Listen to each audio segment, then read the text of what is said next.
and it's good to see you all this evening. If we start with item 1, which is the webcasting introduction, I'd like to remind everyone present that this meeting will be broadcast live to the internet and will be capable of subsequent repeated viewing, with copies of the recording being made available for those that request it. By being present at this meeting, it is likely that the recording cameras will capture your image, and this will result in your image becoming part of the broadcast. You should be aware that this may infringe your human and data protection rights. If you have any concerns, please speak to the webcasting officer. I don't think I need to remind members after all this time, when you're speaking, turn your microphone on, and when you finish speaking, turn your microphone off. Now, tonight's meeting is an unusual layout for the agenda because we'll be going in and out of private session during the meeting, so it's a bit of a hokey-cokey meeting. So we will move forward with any declarations of it. Oh, sorry, apologies for absence, first of all, most importantly. Just Councillor Burrows, Chairman. Thank you very much. Someone's in warmer climes. If we could then move on to declarations of interest, I don't believe there should be any. No, okay, that's brilliant. Minutes of the last meeting, can I take those as being correct? Great. Thank you very much. Reports of portfolio holders? No, that's fine, thank you very much. And then we move forward to public questions and request of the address to address the Cabinet. None, Chairman. Thank you very much. Then the report of overview and scrutiny, Councillor Kane. Thank you, Leader. Just to say that we had a meeting on the 31st of January, and we had the Qualis Group Managing Director, Sasa Jevons, and Ben Johnson, the Managing Director of Qualis Management, who gave us a presentation. The members had a lot of questions, and there were suitable answers given. And then we reviewed the Q3 Corporate Performance Report, and we reviewed the progress against the Cabinet work, and Cabinet members actually were asked questions on key decision list of the 3rd of January about progress on the local government, council size and boundary review, and on pay strategy. And some councillors wanted a little bit more information about the new City College and the police meeting that it will take place in soon. Any questions? Thank you very much, Councillor Kane. That's a very helpful update on that meeting. Can I say what an interesting meeting it was? And I thought Ben from Qualis was excellent in illuminating what Qualis is doing for us, which was very good. Members, can we note that meeting? Noted. Thank you very much. Now we are going to move into private session. So we need to consider whether under section 100 in brackets A in brackets 4 of the Local Government Act 1972, the public and press should be excluded from the meeting for the items of business set out below on grounds that they will involve the likely disclosure of exempt information as defined in the following paragraphs of Part 1 of Schedule 12A of the Act as amended, or are confidential under section 100 in brackets A in brackets 2, the item number 9, the Northfield Depot. Councillor Avey? Koki meeting. We're there. So we now move on to Councillor Phillips' part of the evening. So we now have the inclusion of the public and press, and we move on to item 11, the UK's government's Shared Prosperity Fund. Councillor Phillips. Thank you, Chairman. As members will know, we applied and were successful in being granted money out of the Shared Prosperity Fund, which we have to spend a chunk of this year, and we're well under the way to spending that. Subsequent to that, and much to the surprise of quite a lot of people, the government came forward with a Rural Prosperity Fund amount of money, which we are invited to bid for. That fund is called out in this report, and we've put forward two major themes for spending that money.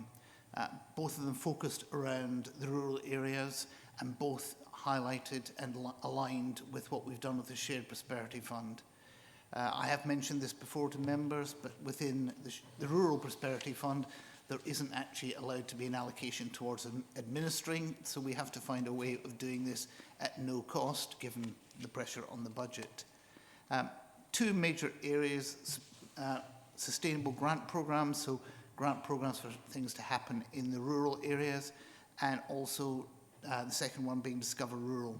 That's primarily aimed to drive increased visitor footfall from existing and new traffic. So things like improving the signage around so that people, when they're in an area, will be able to find the local facilities more easily, and also establishing cross-border trails, so things from out with the district into the district. This we have submitted. That was way back last year. We had hoped by now to have an indication of whether we are successful with our bid. That hasn't yet been the case.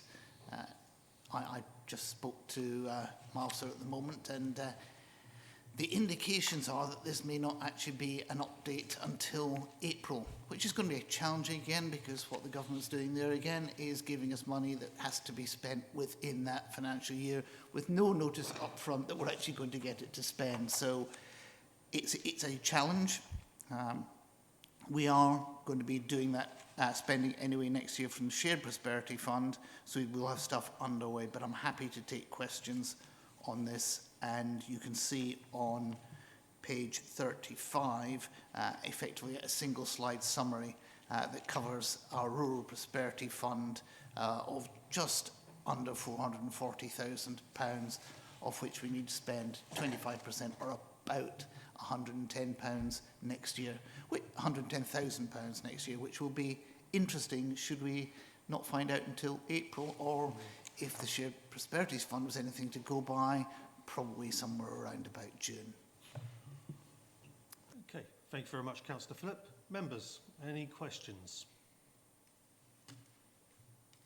Stunned silence, nothing from the internet. Therefore, can we take those recommendations as agreed? Agreed. Thank you. Okay, then we move on to risk management. Members, as set out on pages 47 to 64. And members will be aware that we see this on a regular basis.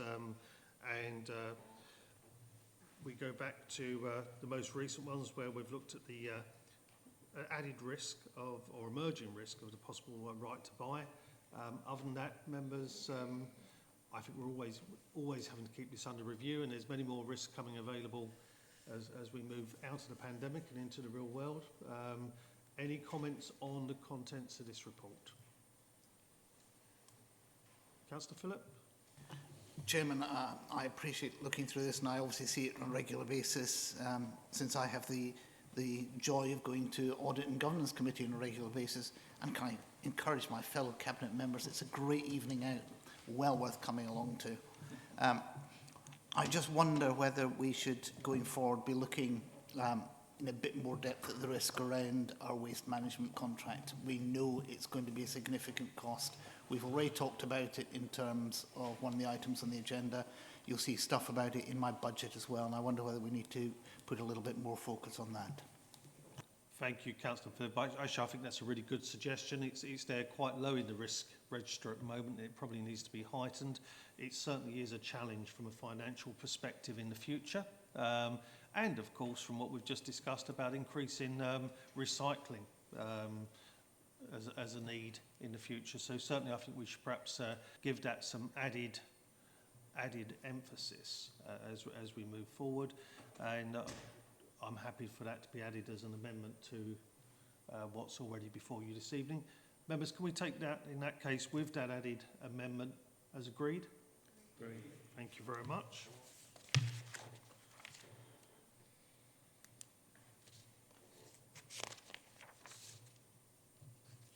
If we can then move on to item 13, which is the Qualis Quarterly Monitoring Report for Q4. Thank you, Chairman. As you know, I bring these forward on a regular basis. This one is based around the end of Qualis's financial year last year. Clearly, as has been said many times in this chamber, and at the risk of repeating what I will be saying later on further throughout this evening, the economic outlook has changed very significantly from where we were 12, 18 months ago. It's worth pointing out that it's not 12 months yet since Russia invaded the Ukraine. That's caused a significant impact on the economy, not least from an inflation point of view, but also, as people have seen looking at the news, from a housing and construction point of view, with pressure on house prices, with significant pressure on materials and the like. That's obviously had a significant shift in what Qualis is able to do, and the impacts we're seeing there will come through not only in the last financial year, but also probably in this coming financial year. And that was reflected when we came to Councillor Kane's overview and scrutiny meeting, but we came forward with a one-year business plan rather than the 1 and 4, because quite frankly at that point the view of what it was going to look like, we were doing well to get a one-year horizon. I mean, I'll be frank, we didn't get that one completely right either, but we had a much better chance of doing that than doing a 4-year one. The overall performance is still not as good as we would like it to be. However, it's a significant improvement on where we were at this time last year. We're moving things forward. We're getting a positive direction. If we look at each of the individual companies within Qualis, they're all making a significant contribution to the bottom line. We do still have, as we have had for the last 2 and a bit years since we started moving things in, as Qualis were acquiring sites, things still held up in the planning process until such time we can't actually move that into the profit and loss properly. So I'm happy to take questions on this, Chairman, but there is a detailed financial outlook in pages 71 following, with the report from Qualis which went to their board.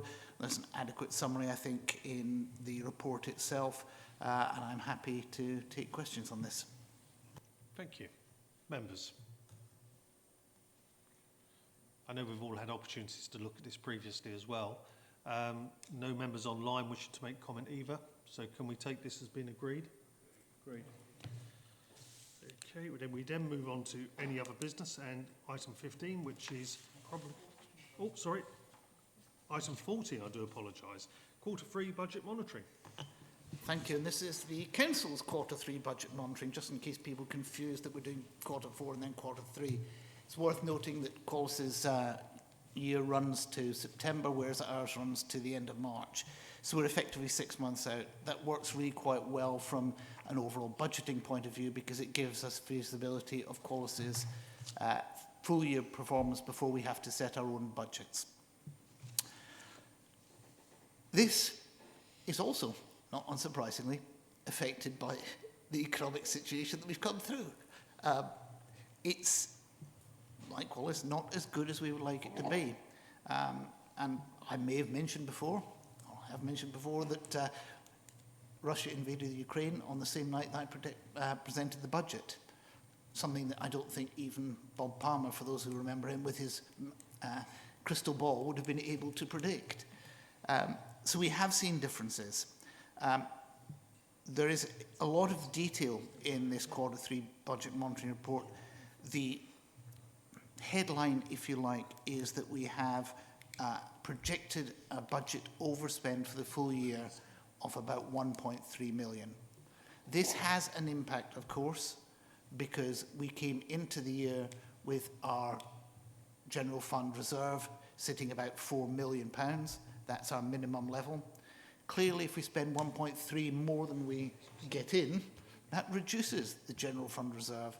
And therefore, when I come to the next report and talk about our budget for next year, you'll see that we're actually starting to work to put money back into that general fund reserve to actually allow us to build it back up to the minimum required level. The key parts are inflation and the staff budgets. Members will remember in the budget I said we'd allocated 2% for salaries plus a small amount of contingency. The settlement, and let's make it clear, unlike some of the misinformation that was being spread on everything Epping Forest, this is not a situation that we can choose to do or not. We need to match what is granted by the national negotiations.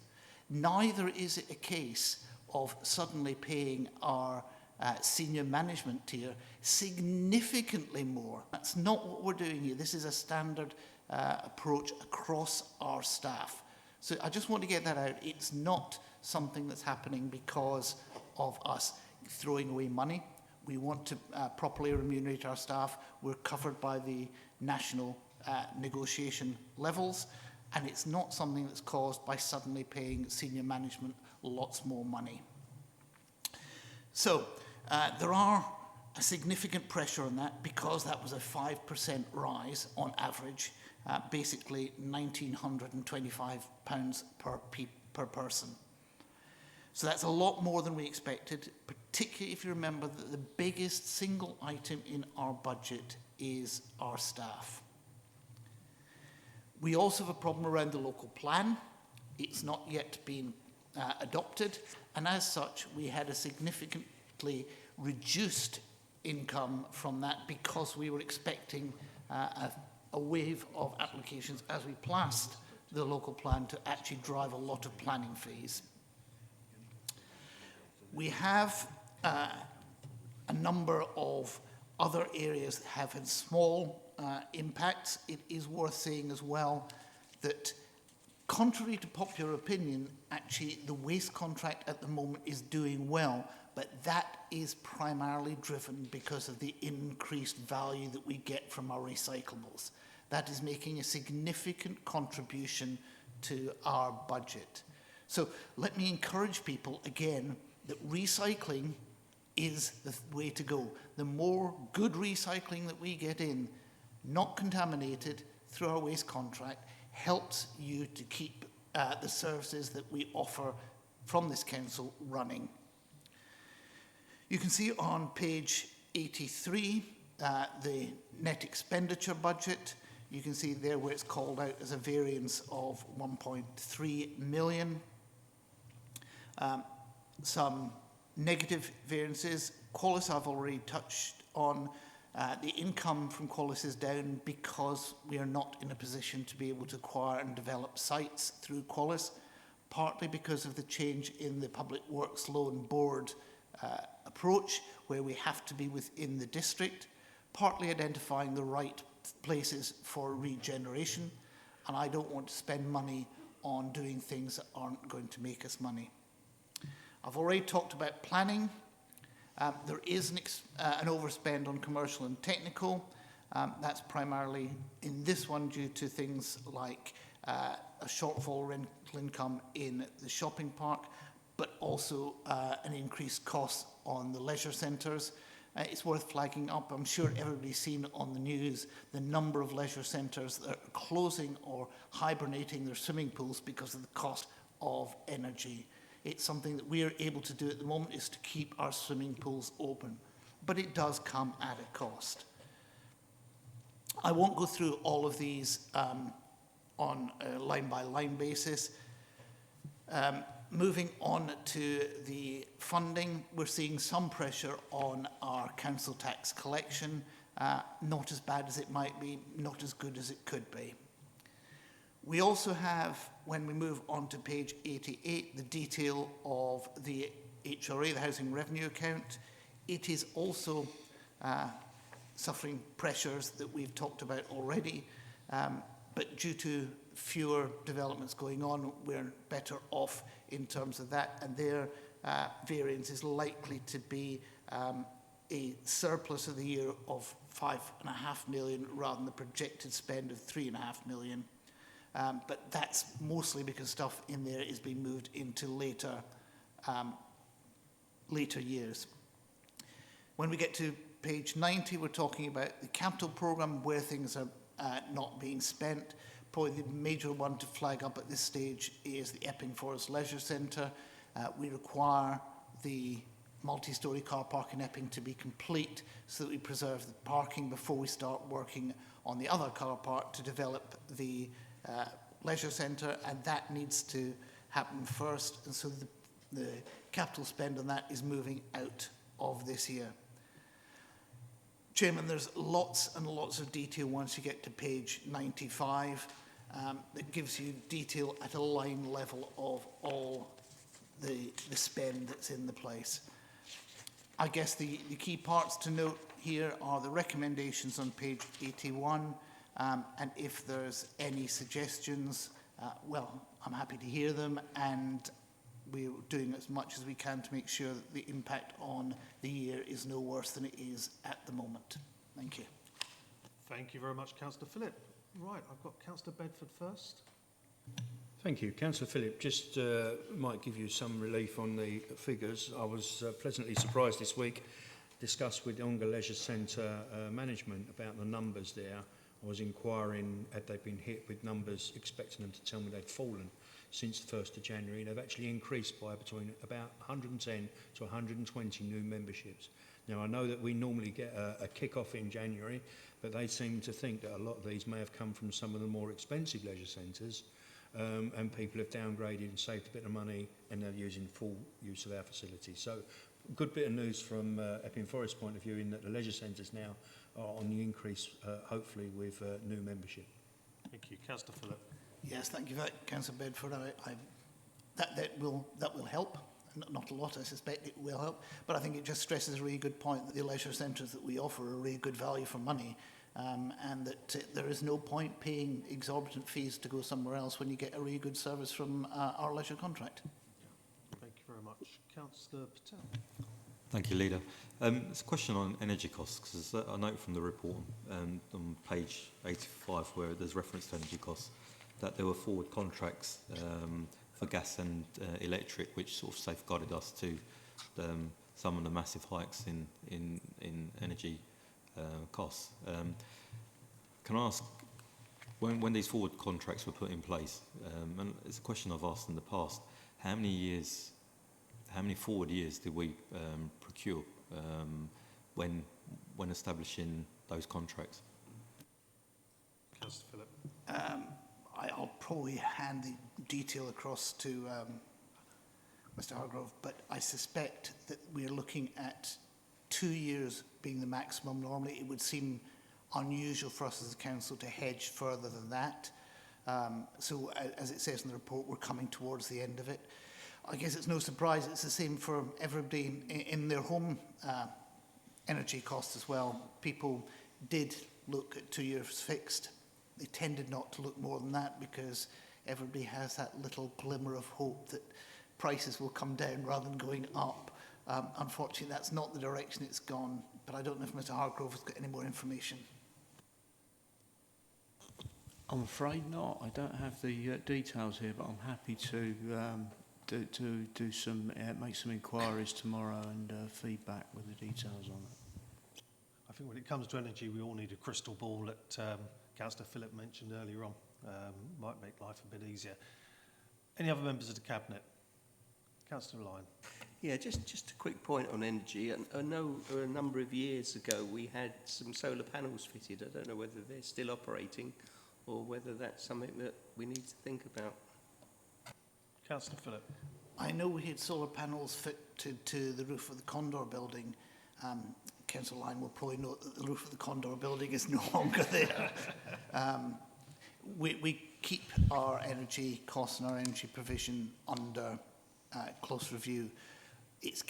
We have to be careful in terms of spending our capital, because capital will tend to imply borrowing. Borrowing implies cost carries forward into the general fund. So where it makes sense, we do. And I know that in Councillor Whitbread's portfolio, in terms of the housing area, they do look at solar panels on a significant basis. And if it ever comes forward that it's a sensible thing to do, then, and it's going to save us money, then I'll be first in the line to be bringing it forward as something we need to do. Yeah, Councillor Lyon, very good point. And of course, when we refurbished this building, we made great efforts to improve the heat efficiency and such at that time, which is really important. I think I'm going to come to other members in a minute, but of course, the whole premise of this final report of the year, before we get to the final outturn, of course, is the pressure that we've been under. It's been unprecedented, isn't it? If you look at inflation, when we set the budget, it was at 5.1%, has reached at a peak 11.1%, and is now down to in the 10%. it's quite incredible the pressure we've been under. Add to that, just general fuel cost. And I think the important thing is, as a council, like our residents out there, we have very high running costs. And that's the big difficulty, isn't it? Councillor Helen Kane. Thank you, Leader. With the current economic difficulties, as we all know, creating so many problems. And you have touched on Qualis, and I wanted to ask if the economic crisis that we live at the moment will have an impact on the housing programme, and if there is any risks or any risk assessments done on this item. Councillor Phillip.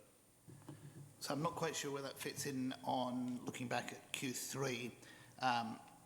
From an overall point of view, yes, it does have an impact on the Qualis work, because clearly if the costs are higher and the costs of borrowing are higher, then it's harder to make developments be commercially sensible, particularly if there's a downward pressure on house prices.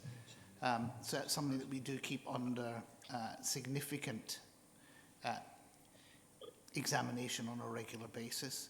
The housing programme in Councillor Whitbread's area, that does also have to have its books balanced, and that's why we have a 30-year business plan. I know that one of the things that they have done is look at what the impacts on that 30-year business plan are as a result of a number of the factors that affect that, not least the fact that the rents are capped at 7% for next year, whereas, as the leader has just mentioned, inflation is still running at 10%.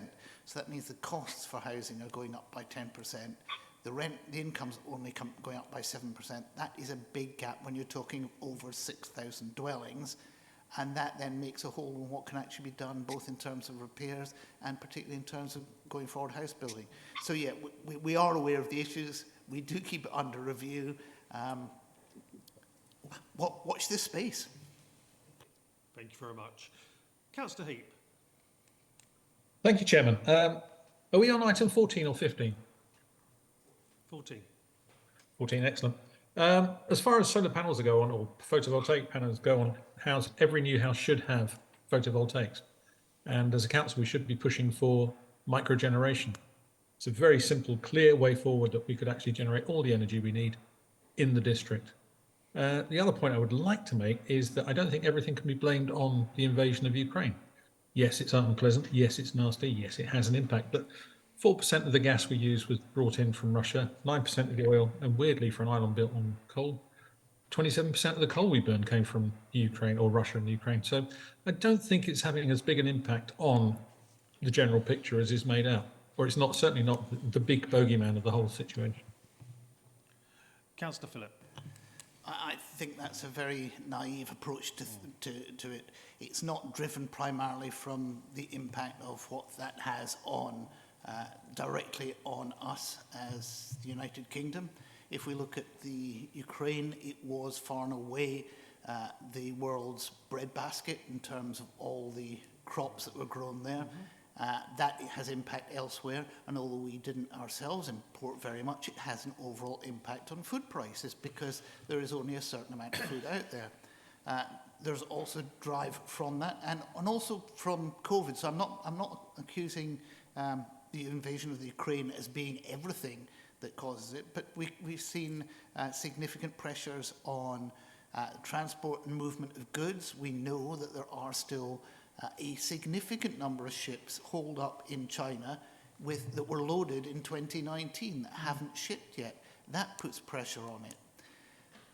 If we don't import our power from Ukraine, but others do, then we're going back to the same pot as those other people for that power. And if there's less of that power, then they can charge more for it. And that doesn't matter whether we're importing from the Ukraine or other people are. I don't think it's any secret to anyone that the economic situation at the moment is challenging. The exact causes of all of it, I think you have to be a better economist than I am and spend much more time on actually studying the economy to even have the first idea about which are the major impacts on it. But we know what it's affecting, we know where it's being driven from, we know the effect it's having on our budgets, and we know that it gives us a problem. Thank you, Councillor Phillip. I think actually you've summed it up very well there. We are still recovering from the pandemic, which has had an incredible effect on our revenue streams, particularly around car parking. They may never go back to the same again. But of course, when it comes to the fuel cost escalation, that is a worldwide problem. There's no getting away from it. There are some countries that were heavily reliant upon fuel sources in Russia. And of course, whilst we may only be 3%, that 3% cost a hell of a lot more now than it did a year ago, before Russia's illegal war in Ukraine. So I think members have to bear that in mind. Now, we've got the recommendations set out on page 81 before we get to Councillor Phillip's big part of the evening. Can we take those as agreed? Agreed. Thank you very much. Now, members, we're moving on to item 15 under any other business. It is on the yellow, and I'm sure Councillor Phillip will take us through it piece by piece. Thank you for that, Chairman. I was just going to say, here's the budget, and leave it at that. No, not really. I seem to have been talking about the budget for next year for an awfully long time. What I would just flag up is that this is a balanced budget. We are not a council that is in deficit. We had a gap when we started back in September between the income and the outgoings. That doesn't make us a deficit council. We're a well-run council. There is a lot of good stuff going on. It's worth saying that as a result of this budget, although we do have economies in it, it's not a case of us cutting services. I've already alluded to our leisure contract being good value. We're looking at what we can do around making sure that the waste collections are as good as they can be. We have a functioning planning department that has a significant number of planning applications. We do a lot of benefit work through our revs and benefits. There is a lot of services being offered to our residents. We are not cutting those services. We have, as part of this activity, been able to identify some things that, frankly, we probably shouldn't still have had on our list of things that we're doing. We've been, for many years, well run in terms of our finances. We haven't had the squeeze on our finances that others have had. And that's maybe made us a little bit lax in terms of looking with the level of rigour that we have this year. But I do want to set out on record tonight, Chairman, right from the start, my thanks to Mr. Small, Mr. Hargrove and the rest of the finance team, also all my cabinet colleagues and their officers for the work that's been put in to make sure that this is, while it's been the most difficult budget that I've had to do, I'm quite convinced it's actually the best budget that we have done. We know what we're doing, we know what we're spending on, we know where the money's coming from, and we know why we are doing things. That said, I'm not going to go through in excruciating detail all the details within this report. Happy to take questions afterwards. A couple of things I would point out, though. This has been a difficult budget cycle. We're currently showing a balanced budget. But if you look on page 4, the impact on our budget next year and the following years is still significant. I think we all know that our new waste contract will cost us more than our existing one. I've already talked about leisure management and the cost of things like heating our pools.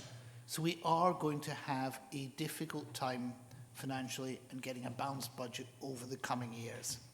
So let's not get to the point where we pass a budget in February and say, that's us done, let's just run to our budget. We're going to have to start almost immediately to start looking at next year and seeing what we can do for that.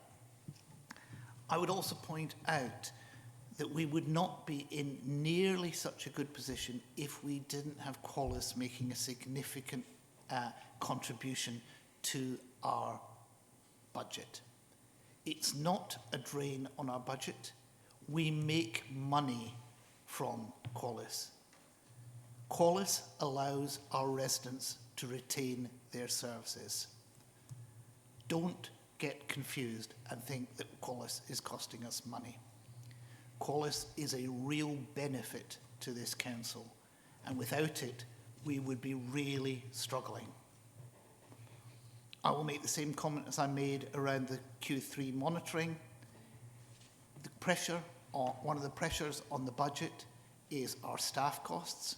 It's far and away our biggest expenditure, but that's not down to people at the top creaming vast salaries off.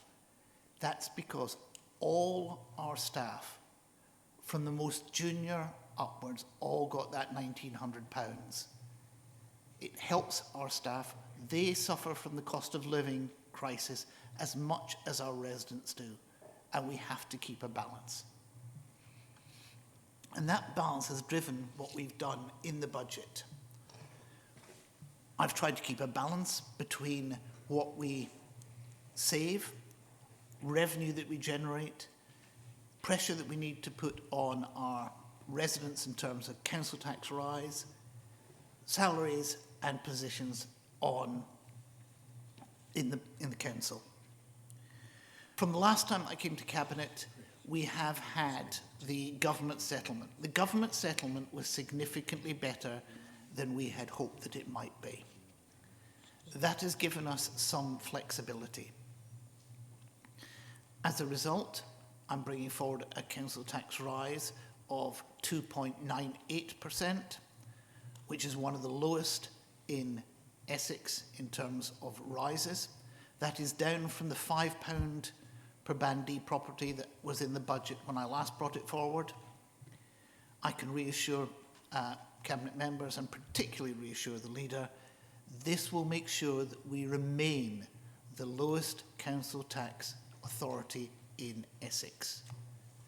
So all our residents are getting the best deal in Essex because we are providing all those services at the lowest cost. So that 2.98 will help us to have money in the budget.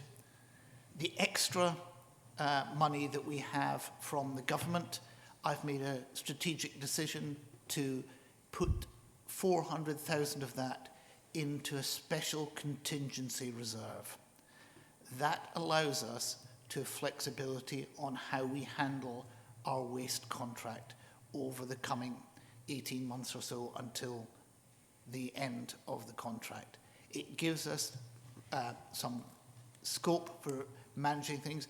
If waste runs fine and we need it for the leisure contract, then we can move it over there if we have to. So it's a special pot that allows us to do that. It's a very positive thing to be able to do because we can do that without impacting the overall budget. A couple of points I would bring out in terms of actually looking at the budget for next year, and they're called out on pages 8 and 9. The cost for our employees from the general fund is 22.5 million. And if you look at our total funding, our net expenditure is 17 million and our total funding matches that.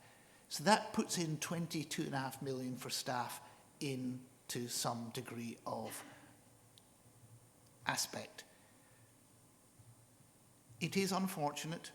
The budget does mean that we will be losing some members of staff. We are losing more posts, but those posts are mostly unfilled at the moment, and we're just removing them. We have over 3.5 million costs on our premises. Supplies and services, we'll go through all that. I guess the other areas to put forward are fees and charges. We've seen the income from that rise from since December by somewhat over 350,000. We have government contributions which are balanced with the housing benefit subsidy. The miscellaneous income, which I mentioned, includes Qualis. That's 3.5 million. That is a significant proportion. Our council tax, the income from the council tax is going to be just under £9 million. So cast this back to the 22.5 million it costs for our staff. So you can see how big an impact that is. There are savings proposals in. Those savings proposals are called out on starting page 15 in section 2.5. And from a portfolio holder level, they're called out on page 17. You can see that the service analysis of the various services that we have showing the draft budget of 17.6 million on page 18. There haven't been many changes to that. And I think, as members will remember, we bring out a detailed summary of the draft general fund, actually broken down to each cost centre, and that's found in Annex 2 to the report. I'm going to spend a little time now on the housing revenue account. The housing revenue account also has an employee cost, and that's an employee cost of 5 million. So put it together, we're almost £28 million in employee costs. The total expenditure on the HRA for next year is just a smidge over 34 million. We have an income of about 41 million, giving us a net cost of service of a surplus of just over 7 million. We're looking at various other ways that will be done. The details of the changes are called out on page 21. And the cost centre summary for the HRA is in Appendix 3. Chairman, if we move on to Appendix B, you'll see the breakdown of our capital programme for next year for both General Fund and for the HRA. A couple of things I should probably point out in terms of changes. Looking at the North Wheeled Vehicle Depot, that's budgeted in here. We've also budgeted in here for potentially replacing the waste vehicle fleet. And between them, we're looking at not far short of 14.5 million. You can see a change for the Epping Leisure Centre, increased cost there, which we will need to fund. So the capital programme for the General Fund over the next 5 years comes to a total of £108 million. And then on page 37 of the supplement, we have the capital programme for the HRA, which over the next 5 years is £165 million. Jim, there is a lot of detail in the report. I'm not going to go through any more of it. I'm quite convinced that my colleagues and other councillors will have fully read the report by now, but I'm happy to take any questions. Thank you very much, Councillor Phillip. We'll start with Councillor Patel. Thank you, Chairman. Councillor Phillip, can you put into monetary terms what the actual increase of 2.98% means to Band D properties, please? So we're at about 3.something%, 3.2% with the £5 a Band D property. So a £5 on the Band D property, let's put that into context. That's about 10p a week. We're bringing it down that, so it's in single digits of pence a week for a Band D property increase in terms of what we're doing. I suspect we may actually see some parish and town council rises in their precept that come close or even surpass what we're doing here. Yeah, Councillor Patel. I think that's absolutely fantastic, Councillor Phillip. The fact that yourself and the officers have been able to bring forward a balanced budget in today's financial climate. So I'd like to put on record my thanks to you and the officers for being able to do that. I think one of the points you've already made around Qualis and the importance of having Qualis on board and now established, 2 years in, has been one of the factors why we've been able to be where we are now, particularly from the loan repayments, but also as well from increasing the rental income from our commercial stock, which again is great work and shows how having a commercial mind has generated additional income for the council. I think, we as a council are very proud of the fact that we have maintained all of our frontline services, but I think it's also worth noting as well there are a lot of extra things that we do as a council which are non-statutory, however they are customer facing and very important to the council, and I'm glad, particularly in my service area, that we've not lost a lot of the work that we do. So thank you. Thank you very much, Councillor Patel. Councillor Phillip. Thank you. Yeah, Councillor Patel's quite right. If I remember correctly, it was somewhat over £500,000 additional revenue that doing the property through Qualis has actually brought in last year. That obviously has an impact this year as well, which is really good. And just one correction, it's 3 years, not 2. Good. Thank you very much. Any other members of the Cabinet? No? Okay, I'll go to Councillor Heap.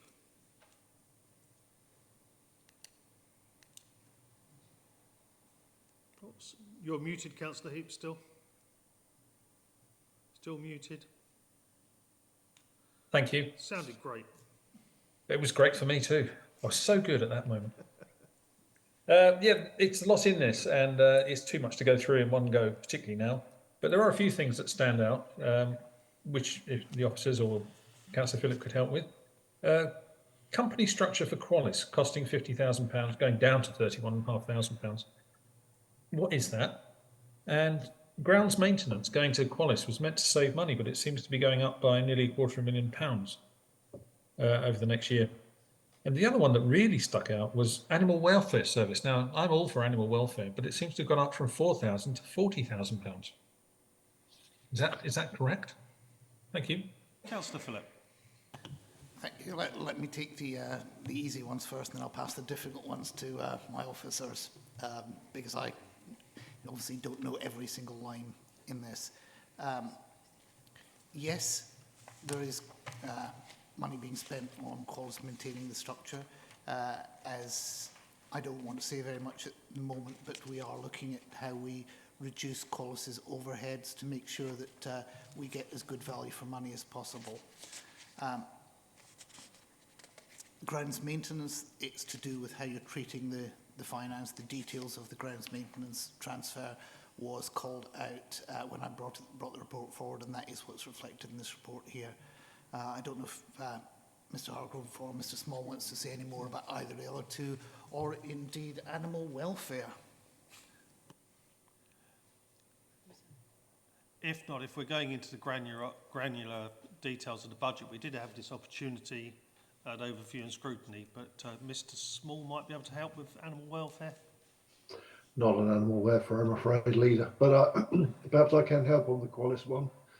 I know when Qualis was created, we set aside a budget within the council's revenue account for fees associated with the legal work that would be done in legal transactions with Qualis. As we move forward with our relationship with Qualis, we're able to reduce that now. So there still is a budget required to do some of the legal and loan work associated with transactions between Qualis and the council, but it has reduced, and that's what that figure represents, really, a lowering of that. I anticipate it will probably reduce still further in future years. Thank you very much, Mr Small. Mr Hargrove? No? Okay. Councillor Phillip. So yeah, we'll come back on animal welfare. I see where Councillor Heap is referring to on page 25, but I would echo what you've already said, Leader, is that we did go through this in fairly great detail at the scrutiny panel, And if there were questions at that level, it would be useful. But I will make sure that I know the answer to the animal welfare budget by the time that we come to council at the end of the month. Thank you very much, Councillor Phillip. Members, if there's no other members of the Cabinet wishing to speak this evening, I will just put on record my personal thanks to the portfolio holder. Councillor Heap, is that a legacy hand? You've muted again.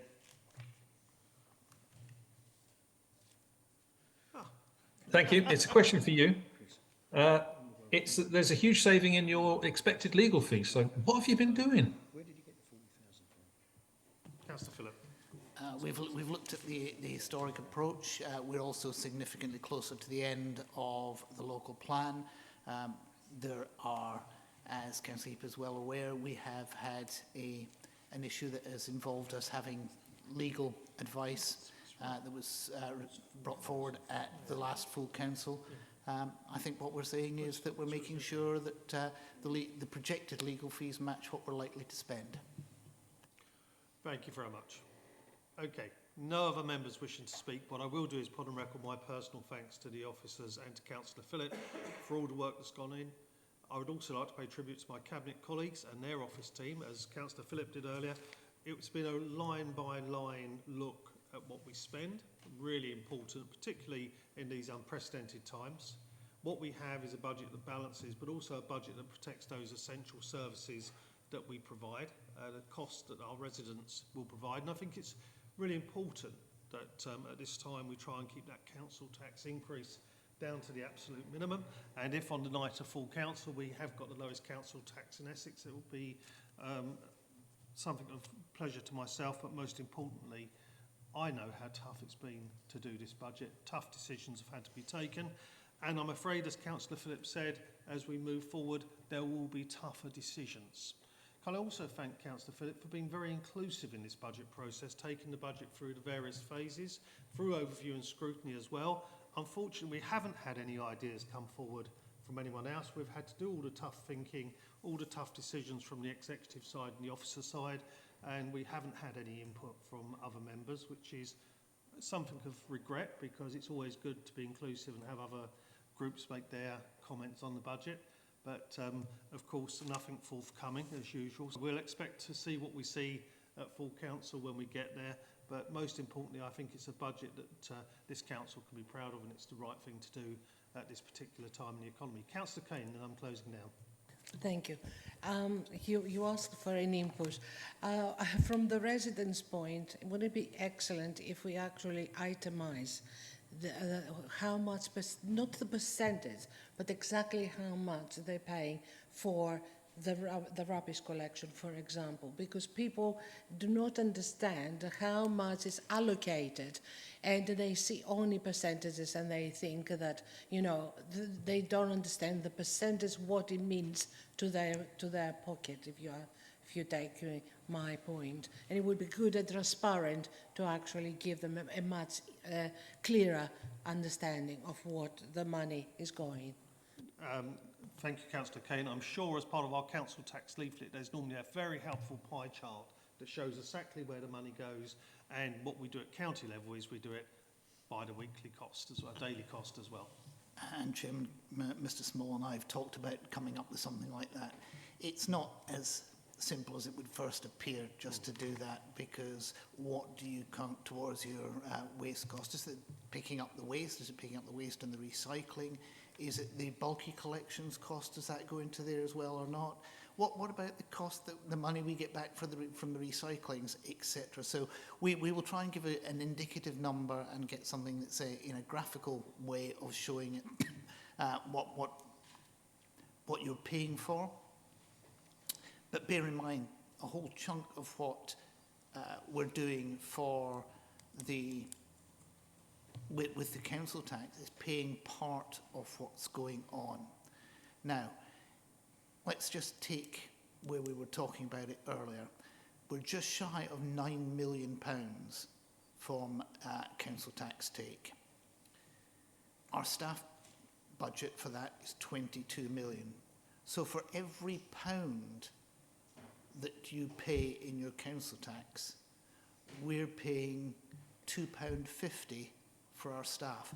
How you capture that when the significant amount of what's paying for the services is not the council tax is something that we need to be able to express as well, so that people realise where that's coming from. So let's just put it into context again, that alternative income, 3.5 million, 9 million rounded for the council tax. So a third of the council tax is covered by what we get in from Qualis. So it's not quite as straightforward as it might seem, and I wouldn't want to be accused of misleading my residents about what's actually happening. But rest assured, Mr. Small and I are looking at what we can do to make sure that our residents get a clear view of what's going on. Okay. Sorry? Yeah, could you? Councillor Kane. Yeah, thank you very much for that. And to say the least, it is an excellent budget. Thank you very much. Okay, members, we've got before us the recommendations for this evening to this budget to be recommended to council. And items A and B with a council tax increase proposed at 2.98%. Can we agree those recommendations? Agreed. Thank you very much. And that is the close of the meeting. And Chairman, can I just confirm before you finish, we will be the lowest council tax in Essex. Okay. You don't have to wait until the end of February to find that out. That's brilliant. Thank you very much. Thank you all very much.